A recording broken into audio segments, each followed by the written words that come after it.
Ya, topik yang akan kami angkat dalam Editor's View pagi ini adalah terkait rupiah yang semakin terdepresiasi. Kita akan lihat dulu artikelnya bersama-sama pemirsa CNBC Indonesia.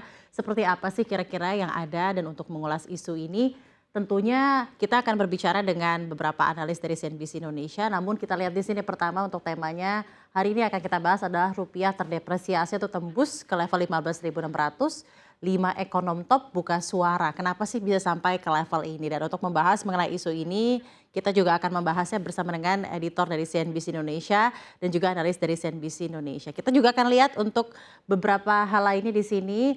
Sengit dunia rebutan dolar ini buktinya, karena kan kita ketahui bersama bahwa indeks dolar semakin menguat dengan hawkishnya The Federal Reserve, karena inflasi juga belum bisa ketame gitu ya dengan kenaikan suku bunga yang sudah luar biasa agresif. Nah, kita lihat bersama dolar menjadi rebutan setelah Bank Sentral Amerika Serikat The Federal Reserve memberi sinyal akan terus mempertahankan kebijakan hawkishnya pada bulan lalu. Era higher for longer. Dan saat ini kita akan bahas saja langsung ya bersama dengan editor CNBC Indonesia, Mas Ferry Sandria, dan juga ekonomis dari CNBC Indonesia Research, Mbak Maesaroh. Mbak Esa dan Mas Ferry, apa kabar? Selamat pagi. Alhamdulillah. Selamat pagi. Di editor show kali ini kita bakal ngomongin rupiah atau mata uang Garuda. Aku cinta rupiah kan katanya. Tapi ternyata di beberapa pekan terakhir ini rupiah semakin melemah ya dan terdepresiasi gitu ya. Nah, aku tuh sempat sering berbicara gitu ya dengan para pelaku pasar, tentunya di dialog-dialog di CNBC Indonesia gitu ya. Ada beberapa level-level yang perlu dikhawatirkan. Itu sekitar 3 minggu lalu deh. Kalau misalnya sudah nembus ke level 15.500 itu sudah mulai mengkhawatirkan, dan ternyata sekarang 15.600 sudah tercapai gitu ya. Nah, kedepannya arah redaksi yang akan diberitakan oleh CNBC Indonesia mengenai hal ini seperti apa? Rupiah bahkan sudah menembus level yang sebenarnya sudah jauh dikhawatirkan dari para pelaku pasar, Mas. Ya, sebenarnya kalau dari kita redaksi kita akan memberitakan memberi konteks ya. Kenapa rupiah ini melemah?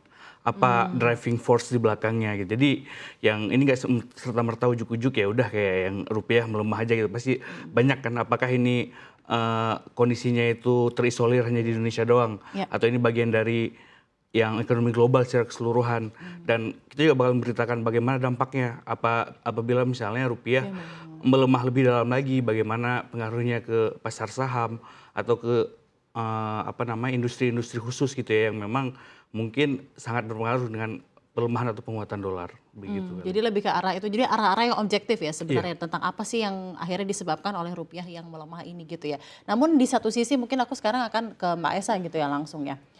Apakah benar 15.600 ini patut dikhawatirkan? Karena sebenarnya pergerakan year to date-nya dari rupiah sendiri memang melemahnya itu masih cukup tipis ya dibandingkan tahun lalu, ataupun dibandingkan dengan peer countries gitu ya, peer currencies lain ya, sebenarnya rupiah juga masih cukup baik kan? Ini bagaimana menurut Anda? Sebenarnya kalau soal ngomong rupiah, soal pelemahan itu tidak hanya angkanya ya, tapi sebenarnya lebih kepada seberapa cepat turun dan naiknya itu kan juga tidak benar. Volatility sejauh apa sih? Mungkin sebenarnya kalau melemah tapi melemahnya stabil sedikit-sedikit, tapi ini sudah terlalu volatile, artinya kan sebenarnya ketika rupiah itu mengawali awal tahun itu sudah lumayan ya, dan menguat cukup kuat di Februari, kemudian tapi jatuh parah di Juli, kemudian jatuh parah di Agustus, lebih parah lagi nih di September ya.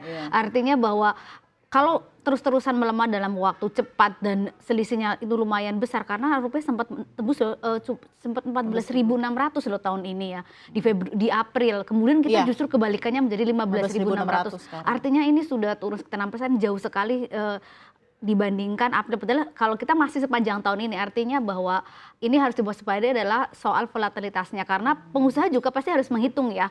Mungkin rupiah rupiah melemah, tapi seberapa turun dan seberapa melemahnya itu seberapa cepat, seberapa besar, karena itu juga akan menjadi perhitungan. Karena kalau kemudian rupiah terlalu bergerak, terlalu volatile, mereka tidak bisa membuat bisnis plan yang benar. Ya, dan menurut kamu Mbak Esa ini sudah terlalu volatil? Kalau melihat sebenarnya kita bergerak melihat dari Mei ke Agustus memang sudah sangat volatile ya, karena di April itu rupiah itu sudah sangat kuat ya, masih 14.000, kemudian ketika turun ke 15.000 ini kemudian 15.500, kemudian 15.600 terlalu cepat jaraknya ya. Memang kalau ini sebenarnya bukan hanya persoalan Indonesia, ada begitu banyak pelemahan yang terjadi, kita lihat juga di Baht Thailand yang lumayan parah, kemudian juga yen juga mengalami hal yang sama.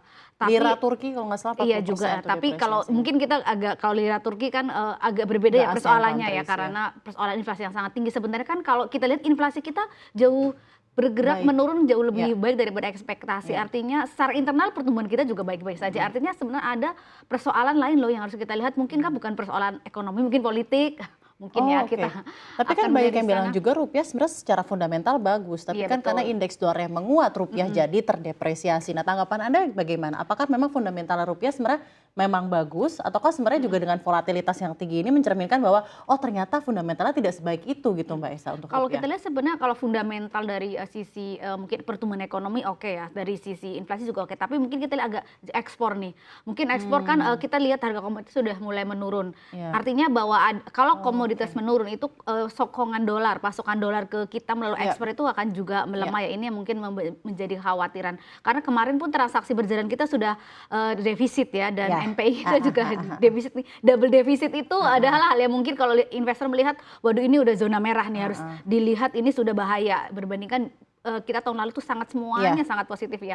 Dan kita juga harus ingat di Amerika juga masih sangat kondisinya inflasinya mereka sangat tinggi, kemudian kebijakan The Fed juga masih sangat hawkish. Artinya dari eksternal tekanannya begitu kuat, dan kita juga harus lihat ada fenomena Cina yang ekonomi yang melemah. Ya. Karena kita itu harus Oke. melihat Cina ini nggak main-main, kontribusinya ada soal di perdagangan dan juga di soal investasi itu. Jadi faktornya memang berlipat ganda Berlipat ya dengan ganda adanya ya. Amerika Serikat, China di satu sisi tadi Anda bilang ada beberapa neraca twin deficit, udah gitu surplus neraca perdagangan juga semakin tipis lagi kan, Semakin tipis, margin-marginnya gitu ya. kita lihat beberapa bulan ini karena harga komoditas juga lagi menurun. Nah sekarang ini faktor yang banyak ditanyakan juga oleh para pelaku pasar ya, pemirsa CNBC Indonesia tentang sell off di obligasi. Ini aku tanyakan mungkin ke Mbak Esa dan juga ke Mas Ferry ya. Nah case-nya ada yield US tenor kan sedang melemah ya. Sekarang karena kemarin sempat menguat, sekarang lagi melemah. Harusnya kan jadi sentimen yang buruk gitu ya buat SBN. Tapi kenapa investor malah cabut juga gitu ya dari SBN Indonesia? Apakah memang investor melihatnya udah deh dengan so much uncertainties, aku lebih akan beralih ke instrumen yang lebih safe haven dan lebih jelas gitu pergerakannya. Bagaimana? Mungkin ke Mas Ferry dulu deh. Iya, sebenarnya emang bond sell off ya karena memang si ekspektasi pasar sendiri bahwa ini kemungkinan bakal si The Fed ada potensi menaikkan suku bunga lagi, bahkan yang The Fed Dallas ya kalau nggak salah ngomong kita bakal higher for longer gitu. At least walaupun ketika memang nggak ada kenaikan lagi 25 basis point, kedepannya itu masih dalam era suku bunga tinggi gitu. Pada akhirnya jadi driving force di selling bondnya di Amerika gitu. Jadi memang yang bond berarti kan yang tenor 10-30 tahun itu yieldnya tuh naik semua gitu. Jadi investor benar-benar ngelepas, ya lebih baik mereka bakal menunggu penerbitan bond baru dengan yang kupon yang lebih kompetitif gitu ya. Jadi pada akhirnya memang itu salah satu yang penggerak utamanya gitu. Apalagi The Fed, selain The Fed tidak mau menurunkan suku bunga, The Fed juga saat ini memang benar-benar pengen mengurangi balance sheet-nya gitu. Balance sheet-nya The Fed udah gemuk banget, udah 7.000 triliun gitu. 7.000 triliun dolar, dan mereka itu udah nggak mau. Jadi ketika emang yang semua bond-bond mereka udah mature, mereka nggak mau beli lagi itu bond. Jadi memang uangnya udah hilang aja. Jadi apalagi ditambah dengan debt ceiling-nya kemarin juga iya, udah gila jadi banget ya untuk pemerintah AS juga defisitnya tinggi, utangnya tinggi gitu. Ketika emang defisit tinggi, cara pemerintah buat raise dana ya dari penerbitan surat utang gitu. Nah kemungkinan bakal ada surat utang baru yang bakal diberikan sama pemerintah yang lebih atraktif ya daripada yang udah lama nih, yang yang tenor 10-30 tahun. Pada akhirnya mereka bakal ngejual tuh yang tenor lama dan menunggu penerbitan surat utang baru dari pemerintah, yang memang pemerintah AS butuh banget nih uang, defisitnya tinggi banget. Ya kan seperti yang tadi udah disampaikan juga ya oleh Mas Ferry. Nah ini sell off obligasi, ini tanggapan Anda gimana Mbak Esa? Seperti Ferry bilang ya, bahwa ini kan bukan sebenarnya sudah lama menumpuk, dan itu mencapai puncaknya dalam Selasa Rabu kemarin ya. Itu kemudian yield Amerika tenor US Treasury 10 tahunnya itu sampai 4,8, tertinggi 16 tahun. Kemudian kita lihat surat utang Inggris pun yang tenor 30 tahun itu tertinggi 25, dan di Jerman pun juga 11 tahun tertinggi, di Jepang juga tertinggi, dan kita mungkin masih agak mendingan nih 10 bulan. Tapi ini menunjukkan gejala ini tidak hanya dialami di Amerika, di Indonesia, tapi seluruh dunia, bahwa orang tuh sepertinya tidak mau lagi nih membeli obligasi pemerintah, karena yaitu mungkin karena era suku bunga tinggi itu kayak diprediksi masih lama, dan banyak negara juga yang mengeluarkan utang-utang baru, artinya bahwa nanti tunggu aja lah, yaitu kan akan ada penerbitan utang baru lagi, jadi membuat bahwa pasokannya melimpah, harganya juga jatuh, jadi pasti imbal hasilnya juga akan semakin naik ya, karena investor jadi punya banyak pilihan untuk intinya meminta yield yang lebih tinggi dibandingkan mungkin sebelumnya gitu. Dan kalau misal tanggapan Anda terhadap efeknya ini ke SBI di Indonesia sendiri gimana Mbak Esa? Kalau kita lihat sebenarnya juga kita sudah sangat terimbas ya ketika di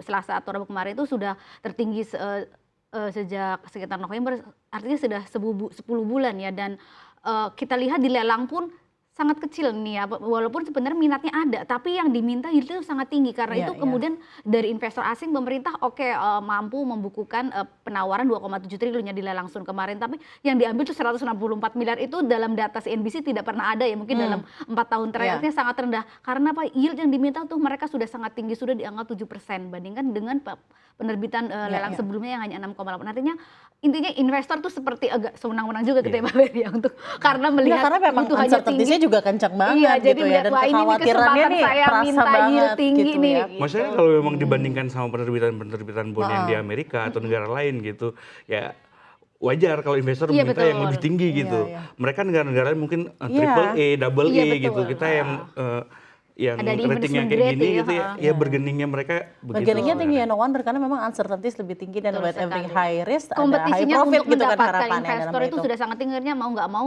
masing-masing negara ya udah menawarkan yield yang tinggi juga gitu. Dan ini langsung tercermin juga ke pergerakan harga rupiah dan beberapa harga pergerakan dari mata uang lainnya yang memang terimbas ya karena hal ini, karena indeks dolar yang semakin menguat itu.